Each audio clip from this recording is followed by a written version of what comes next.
This content is based on real-life events. Once upon a time, in a land where the sun kissed the fields and the moon painted the skies with silver, there lived many families. These families worked hard each day, tilling the earth and planting seeds, hoping for a bountiful harvest to fill their bellies and hearts with joy. But alas, the land faced hardships. The fields were barren, and the storehouses were empty. The families whispered to each other. Sometimes we feel like crying, but who do you cry to? Their voices heavy with worry and sadness. Many people have become a crazy people night in the road because of no food, poverty everywhere. We are suffering. They are killing people gradually. Because if you can't afford to give your children 3 square meals and you yourself 3 square meals, what is the essence? In the heart of the land, where the rulers dwelled, there were promises made. The rulers spoke of grains that would come to ease the hunger and soothe the worries of the people. They spoke of sharing abundance and bringing relief to every corner of the land.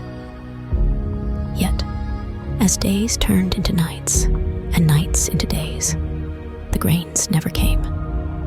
The families waited, their hope flickering like a candle in the wind.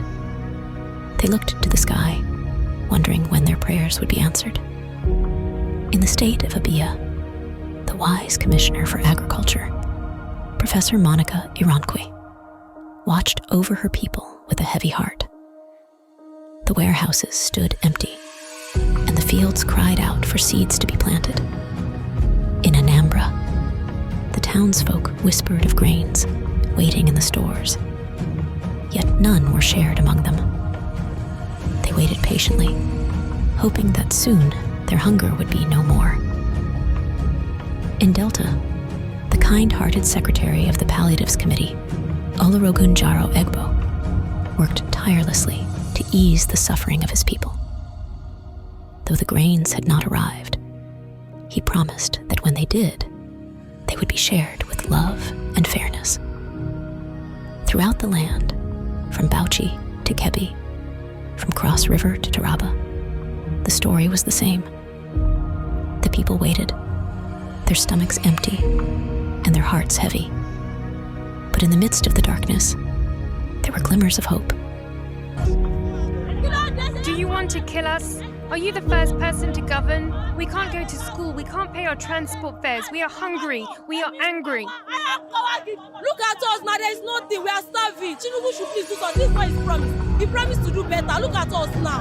In Ekiti, the Commissioner for Information, Mr. Taiwo Olatunbosun, spoke of the grains that had arrived and the plans to plant seeds for the future. In Kano, Governor Abba Kabir Yusuf vowed to ease the suffering of his people, reaching out to all who would lend a hand. And in Benue, though the grains had not yet come, the people held onto faith, believing that one day their hunger would be no more. This is Storyline News.